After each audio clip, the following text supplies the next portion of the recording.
Bang Fadil itu dana apresiatifnya itu 50 juta. Abang tuh memanfaatkan gerakan itu sebagai ladang memperkaya diri gitu bang. Wah, enggak.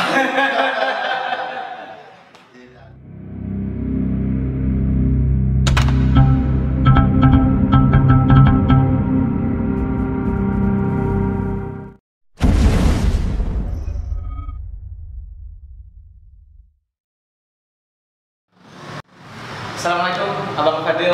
Waalaikumsalam warahmatullahi wabarakatuh. Gimana rasanya sekarang diundang di di channel sendiri sebagai penggagas dan dikepoin?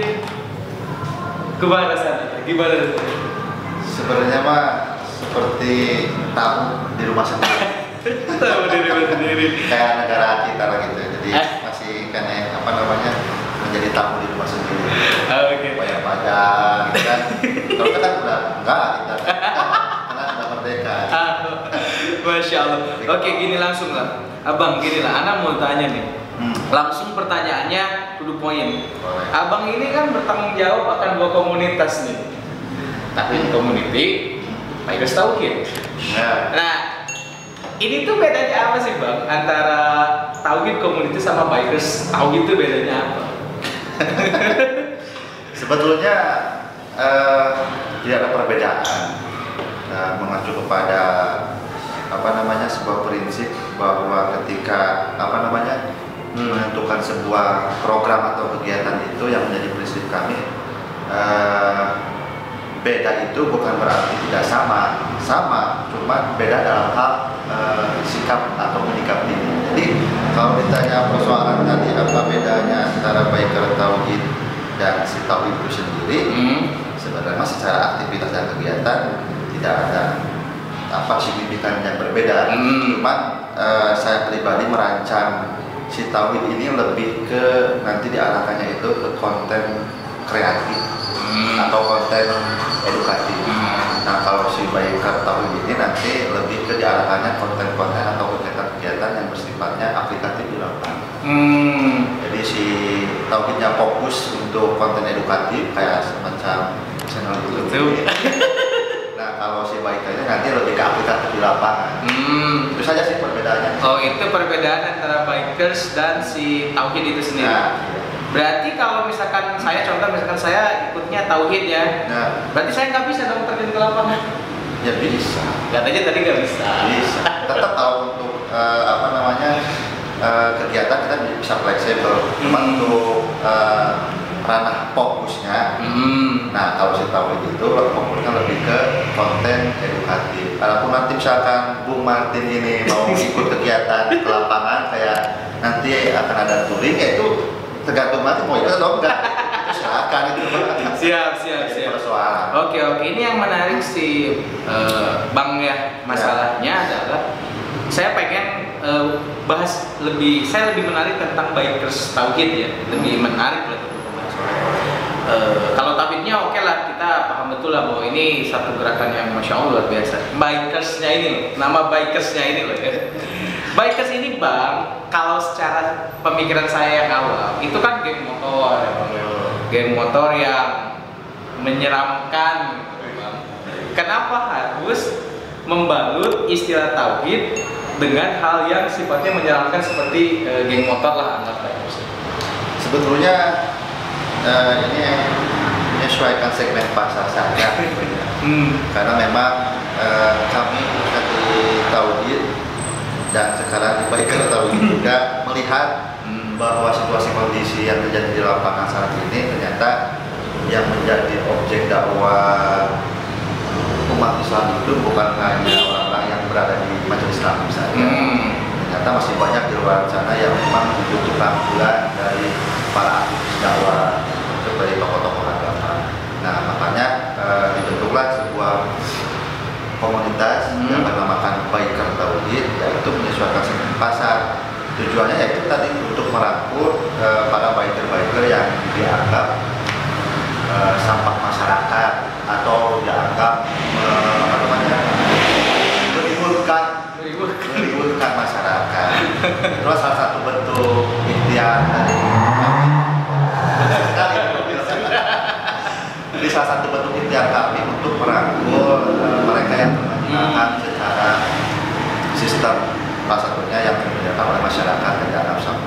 Oke, ini menarik masalah termarginalkan. Artinya bahwa ini ada cap dari masyarakat bahwa orang ini anggaplah sampah gitu.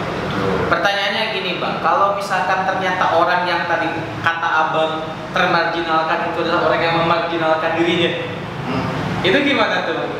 Maksudnya gimana orang yang memarginalkan? Maksudnya kayak begini bang, contoh misalkan gini, mungkin ada banyak latar belakang ketika misalkan kita ngomongin orang-orang yang join ke geng motor yang notabene jadi hal negatif gitu ya, hal negatif. Tapi gimana kalau misalkan dia itu join geng motor tuh memang dia pengen nakal gitu bang. Dia tuh seneng dengan kenakalan, rasa keren gitu dengan kenakalan. Ya sebetulnya ada beberapa faktor.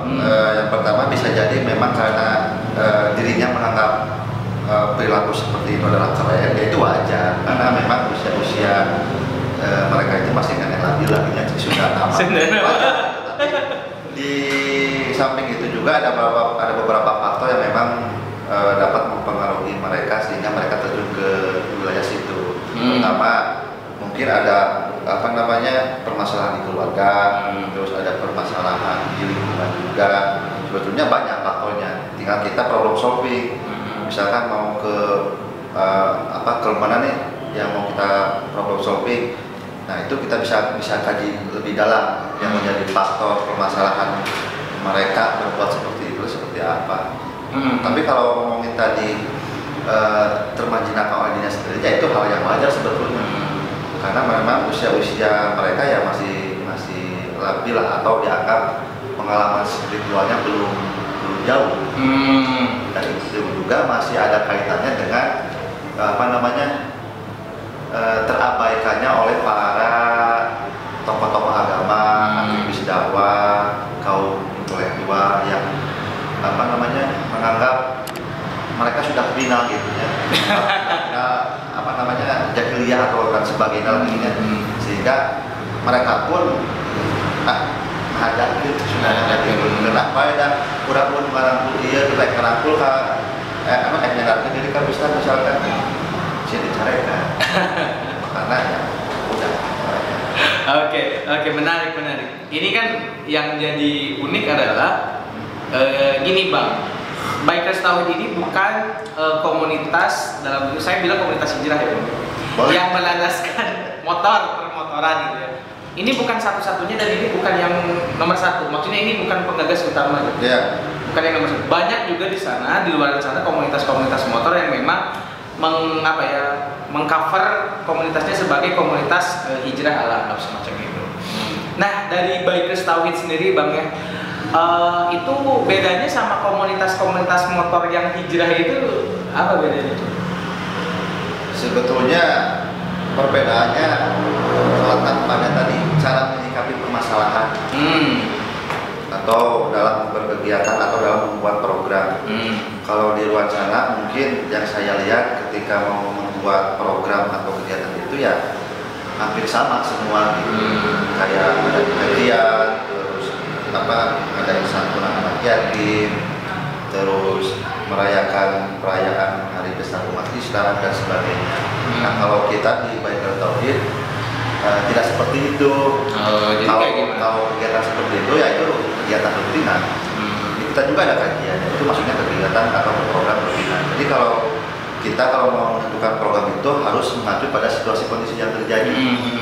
Jadi problem solving dulu gitu, tidak baku. Jadi program itu tidak baku. Jadi tergantung situasi kondisi yang terjadi di lingkungan masyarakat. Misalkan di daerah sini, daerah Majalaya, kita problem solving, hasil problem solvingnya itu banyak, misalkan ada faktor pendidikan misalkan atau moral. Nah kita musyawarah mau yang mana dulu nih yang menjadikan program, mau pendidikan dulu, mau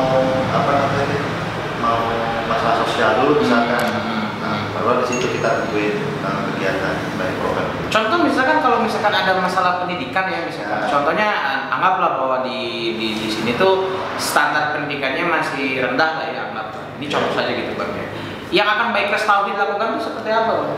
Pertama tadi problem solving, di mana letak yang menjadi permasalahan krusialnya. Yang kedua kalau memang sudah ketemu misalkan permasalahan krusialnya, misalkan dalam bidang ekonomi, misalkan seseorang tidak bisa berpendidikan itu dalam bidang ekonomi, ya kita juga melibatkan orang-orang yang ada di lingkungan tersebut. Contoh misalkan Karang Taruna atau Jadi kita juga merangkul pribumi yang ada di situ untuk sama-sama yuk kita bangkitkan pendidikan yang ada di daerah sini.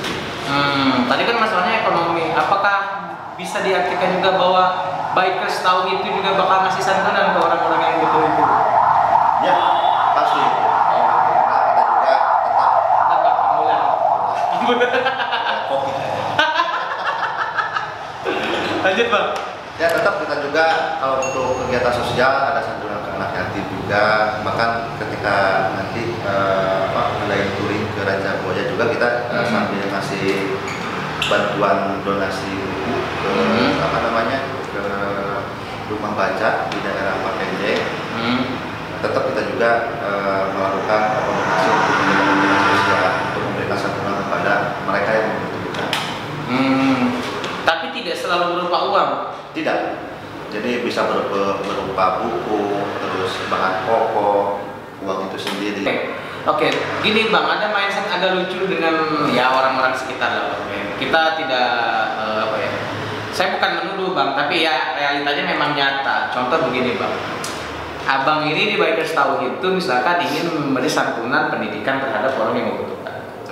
Nah, ternyata duitnya itu nggak dipakai untuk pendidikan, duitnya dipakai ngelem lah agama kayak gitu, atau dipakai hal-hal yang negatif. Itu tahu Bikers Tauhid sendiri ketika ada penyimpangan semacam itu menyikapinya seperti apa Pak? Ya kita tetap ada prosedur untuk mengasih santunan itu tidak langsung ke si objeknya, tapi kita langsung ke orang yang mengurusi objek itu. Jadi biarlah pemimpinnya atau pengurusnya yang mengatur supaya tidak tadi penyalahgunaan dari santunan. Tetap ada kontroli. Jadi kalau kita ngasih langsung ke objeknya atau ke orangnya ya kemungkinan besar bisa disalahgunakan.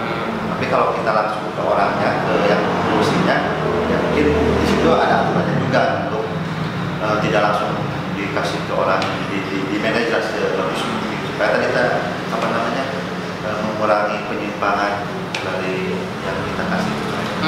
Oke bang. Gini. Oke paham bang. Menarik. Gini bang, tadi kan ada dibahas sedikit tentang bahwa di Bikers Tauhid juga sebetulnya ada kajian kan, meskipun ada plus lah ya, kalau saya bilang plus ya. Abang berani bilang nggak bahwa sebetulnya para penggagas pergerakan motor hijrahan itu memang dipandang masih kurang dalam proses pelaksanaan di lapangannya gitu? Berani nggak abang bilang seperti itu? Sebetulnya bukan kurang, karena kekurangan dan kelebihan itu ada di setiap masing-masing. Ya kalau saya pengennya mengadakan sebuah sinergi lagi, jadi saling menutup kekurangan dan kelebihan kita gitu. Jadi kalau untuk mengecap ada kekurangan di salah satu komunitas ya tentunya ada. Bahkan di Biker Tauhid pun ada kekurangannya. Makanya tadi di Tauhid atau di Biker Tauhid ada program sinergi kegiatan. Di situ kita bisa meramu untuk sama-sama merangkul orang-orang yang memang termarginalkan oleh sistem. Tetap kalau kekurangan dan kelebihan itu pasti ada di setiap masing-masing komunitas itu. Tidak menutup kemungkinan. Oke bang. Sekarang langsung ke pertanyaan yang sensitif. Kemarin. Siap. Biar gak tegang. Siap bang. Nah, majelis mikir itu identik dengan pertanyaan-pertanyaan mungkin. Ya memang kan abang juga sama saya kan pengennya konsepnya begitu bang. Jadi ya hati lah bang ya. Jadi majelis mikir itu bukan cuma untuk kayak semacam menukik ke orang lain bang, tapi ke internal dulu nih, gitu ya. Ke internal juga harus menukik gitu. Betul.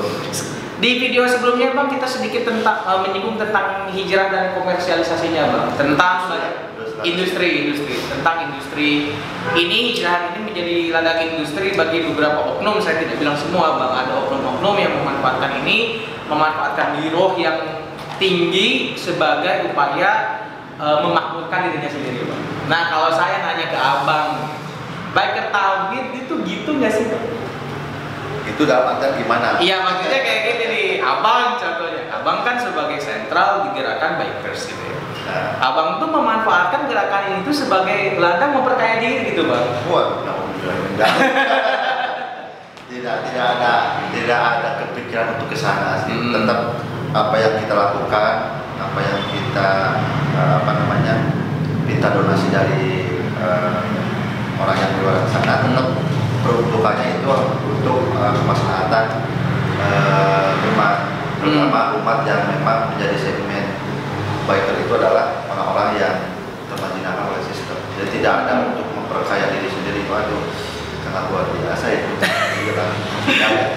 Abang sebagai pelaku, sebagai penggagas gerakan hijrah ya. Kalau kemarin kan saya bertanya general ke Ustadz gitu ya, Ustadz tentang mana. Nah, abang sebagai pelaku sendiri memandang orang-orang yang memang membuat gerakan hijrah itu menjadi ajang memperkaya diri sendiri itu kayak gimana pandangan abang?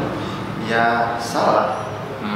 Kalau kita menjadikan komunitas ini sebagai alat memperkaya diri, ya itu salah. Jangan di sini lah untuk memperkaya diri itu, tapi di luar sana. Kita sebagai kalau saya kan seorang suami tetap harus mempunyai mencari nafkah kebutuhan keluarga. Tidak mungkin saya mencari nafkah itu di komunitas itu sendiri. Tapi kalau misalkan kayak gini bang, ada klaim di mana saya ini yang buat komunitas ini, saya berdarah-darah, bahkan saya sampai melupakan kegiatan di luar sana demi membesarkan komunitas ini gitu, bahkan ada yang kayak gitu. Apakah salah ketika saya minta bahwa saya yang bikin, saya yang berkeringat, sedikit minta untuk operasional lah buat saya gitu. Menurut abang itu kayak gimana dengan klaim semacam itu? Kalau operasional masih bisa ditolerir kalau operasional, tapi kalau untuk kebutuhan individu atau keluarga kita, ya itu salah. Tapi kalau untuk operasional kegiatan misalnya, ya itu mah tidak masalah. Operasional pribadi? Nggak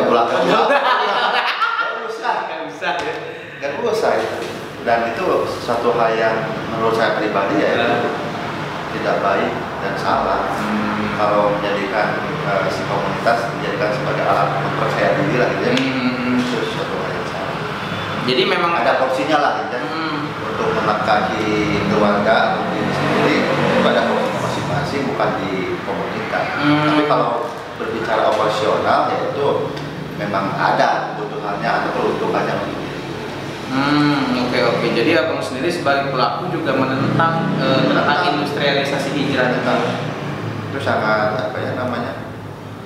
sangat fatal kalau kita menjadikan umat itu untuk memperkaya diri sendiri, itu fatal.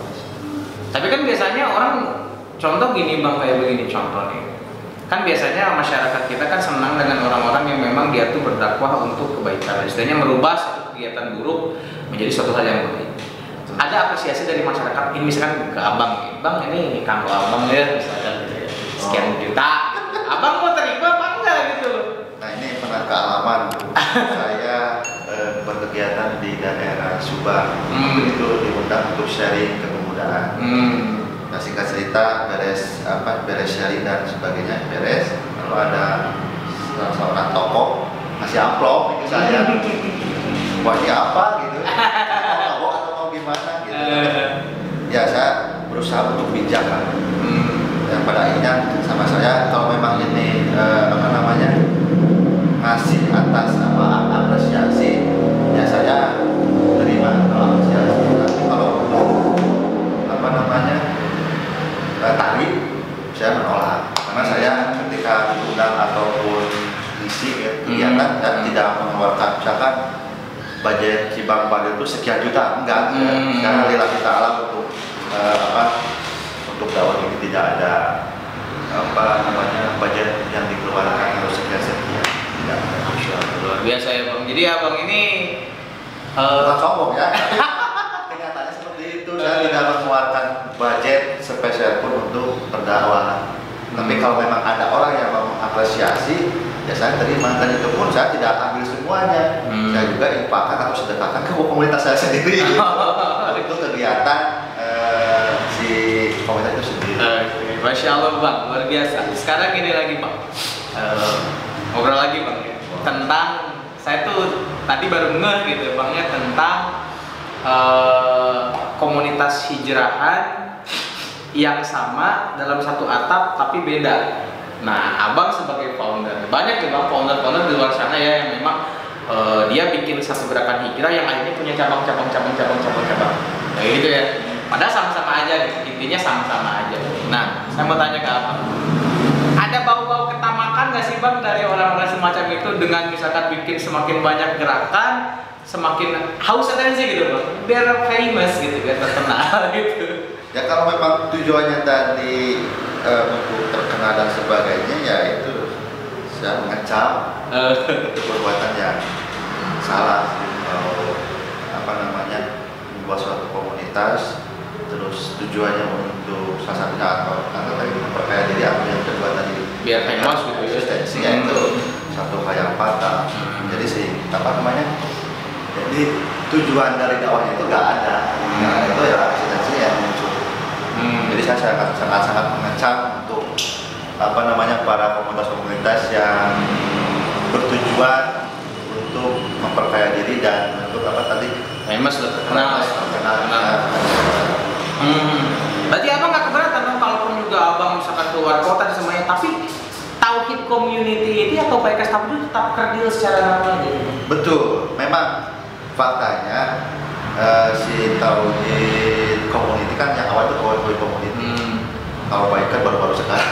Baru-baru sekarang rilis ya. Memang kalau secara eksistensi tidak terkenal, jadi memang kita tidak mengejar eksistensi, tapi ya ini mah berdasarkan nurani kita sendiri saja. Apa namanya, mewakafkan diri untuk pergerakan atau untuk dakwah. Jadi abang nggak keberatan kalau nama tauhid bahkan sampai nanti abang sebagai founder nih, karena selalu bang ada ego sebagai founder dan itu hal yang normal menurut saya gitu ya. Ego sebagai founder bahwa gerakan ini tuh ingin besar, ingin dikenal orang, yang bonusnya yang mungkin foundernya terangkat gitu loh. Itu bonus lah gitu ya maksudnya. Yeah. Meskipun ya suka tidak suka, niat tidak niat, yang namanya founder pasti keangkat dong. Kayak gitu dong. Kalau misalkan gerakan ini besar. Nah, kalau ternyata sampai walau alam bayangnya, misalkan contoh sampai nanti abang tua ternyata tauhid itu tetap kerdil namanya, abang keberatan gitu? Tidak sama sekali, karena kita diciptakan oleh Allah itu bukan untuk terkenal, tapi untuk mengenalkannya. Jadi ya itu prinsip yang saya tanamkan dalam diri. Jadi kita diciptakan oleh Allah bukan untuk terkenal, tapi untuk mengenalkannya. Jadi mengenalkan eksistensi Allah, bukan mengenalkan apa sih Padil, apa sih Bang Padil, disukai pae gitu. Gitu. Tapi yang harus eksis itu bukan si Padilnya, bukan si tauhid komunitas, bukan si biker tauhidnya, tapi eksistensi Allah yang harus dikenal oleh seluruh umat itu. Itu sih prinsip yang saya pegang sampai saat ini. Masya Allah. Jadi tidak tersimpan untuk pengen terkenal nih kayak siapa lah gitu ya. Nanti mau menyebut nama. Jangan tersinggung. Itu mah silakan aja, itu mah mereka punya prinsip masing-masing. Gitu. Cuma prinsip saya seperti itu tadi. Tidak mau dikenal sampai gimana gitu kan. Karena tugas saya di Setaka Allah itu bukan untuk terkenal, tapi untuk mengenalkannya. Mengenalkan Allah gitu. Mengenalkan eksistensi Allah. Baik. Ada. Apa ada ya? Ada. Siap. Break dulu ya. Beri lihat. Azan dulu. Oke. Tadi sempat terdekat ya Bang ya, karena azan zuhur harus berhenti dulu gitu ya. Oke Bang. Azan itu kan menurut sholat, bukan menurut Ramadan Bang. Masa azan kita masuk ngecoh gitu ya. Ngecoh ngoceh. Oke gini Bang, lanjut Bang.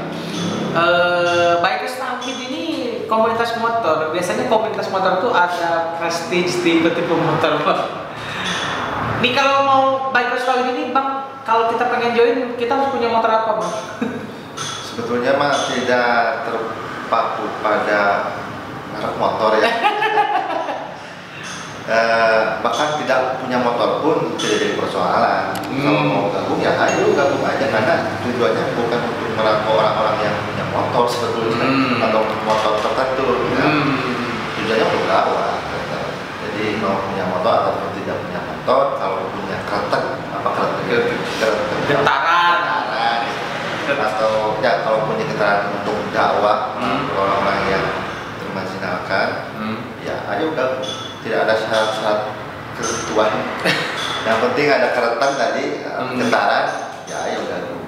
Yang penting sadar mau apa namanya, saling mengingatkan dalam hal sangat luas, 24 jam terbuka. Jadi Bikers Tauhid ini bukan artinya komunitas bagi orang yang punya motor, yang nggak punya motor pun juga bisa ikut ya. Iya.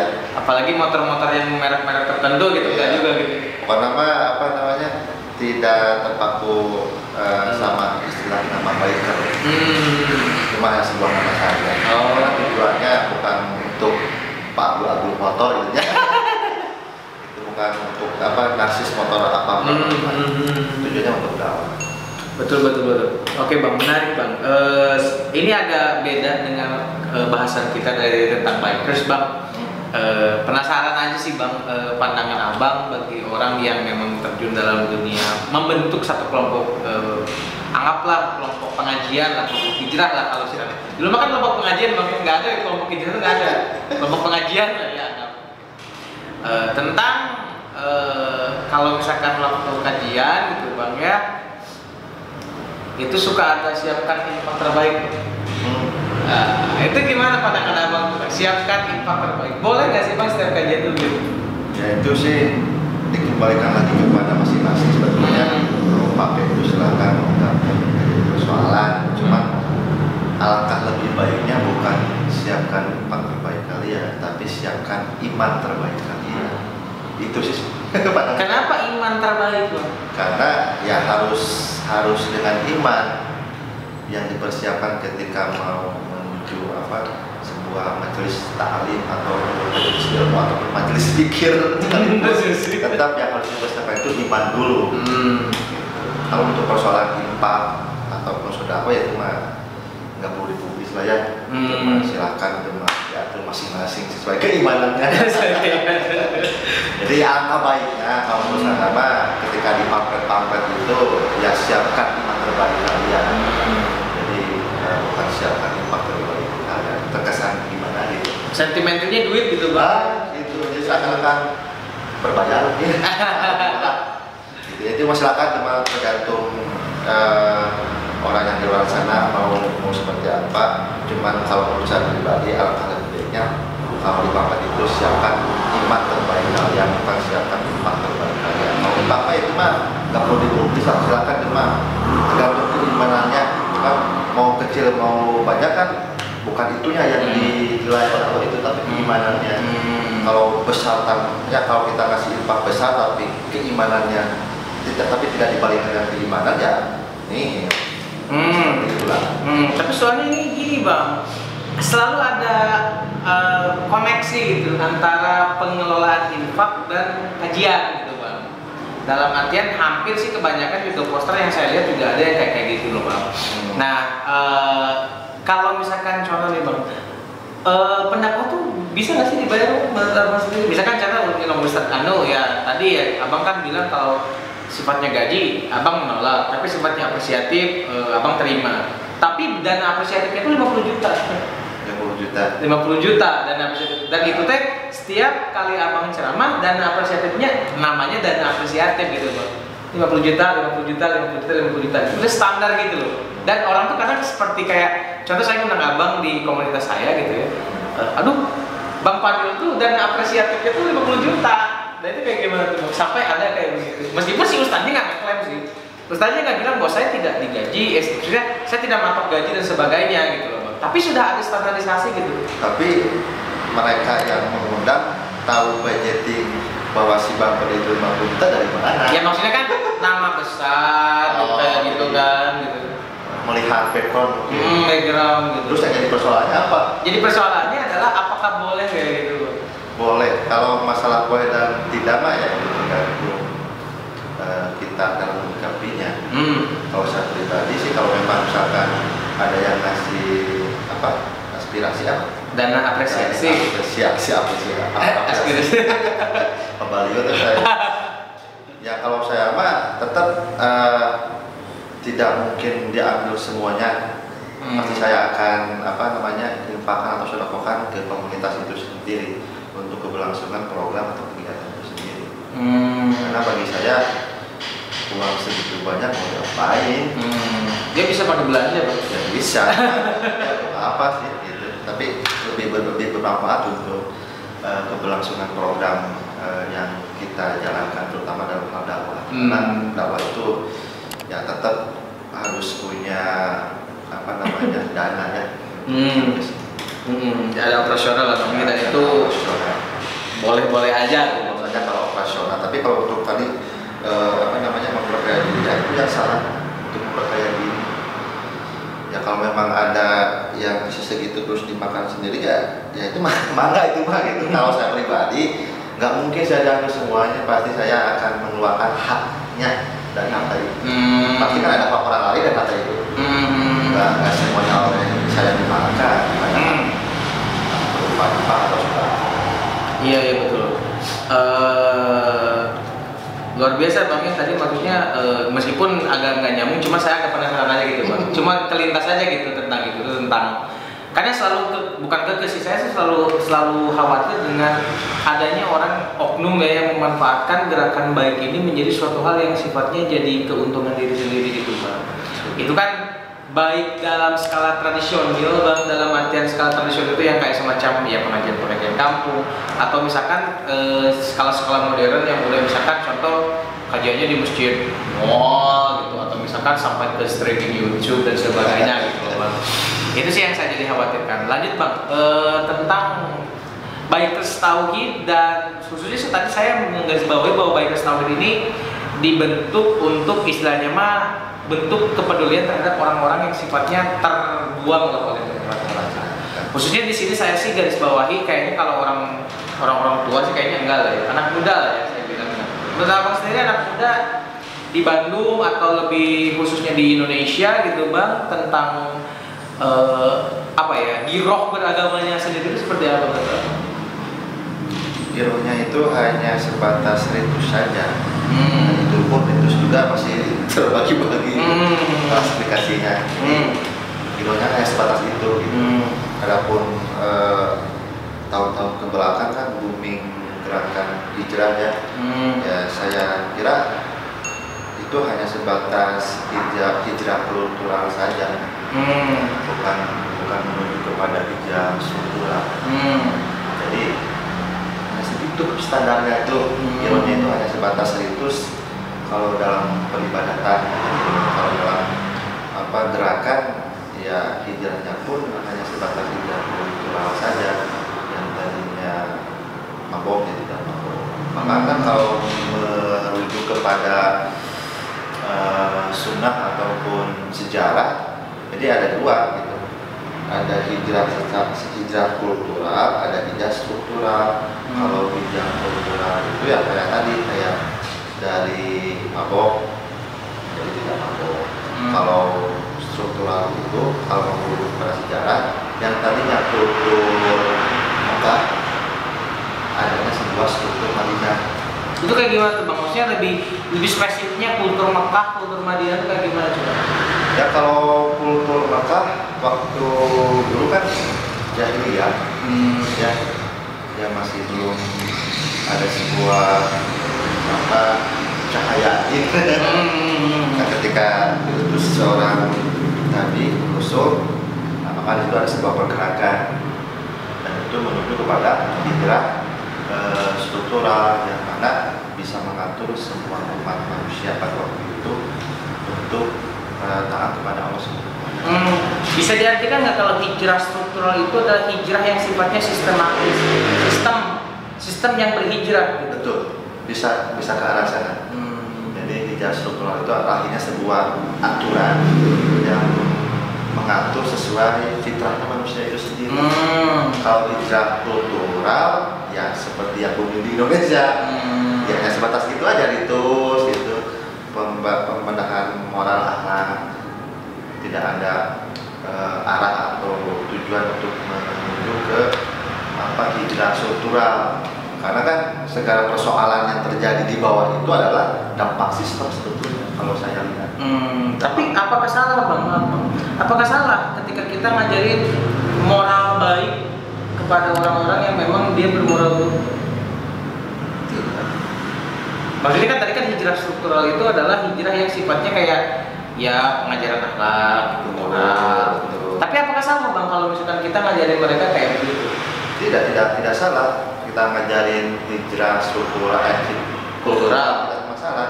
Cuman harus endingnya itu harus menuju kepada hijrah struktural.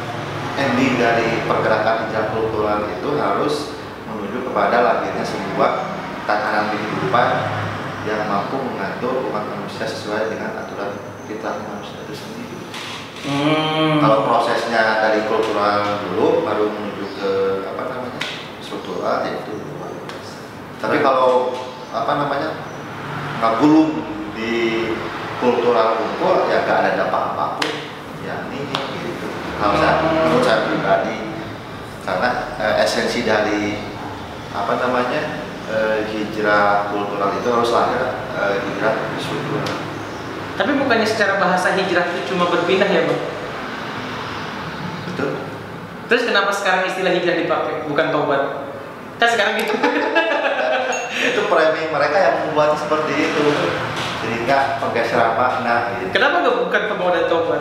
Kenapa tobat dan hijrah? Maaf, saya maksudnya bukan sentimental Bang. Ini nggak ada sentimental, cuman kayak sedikit agak menarik ketika kita ngomongin tentang kelompok hijrah. Secara bahasa hijrah tuh ya, memang ada bahasa dan ada istilah yang memang disepakati ulama.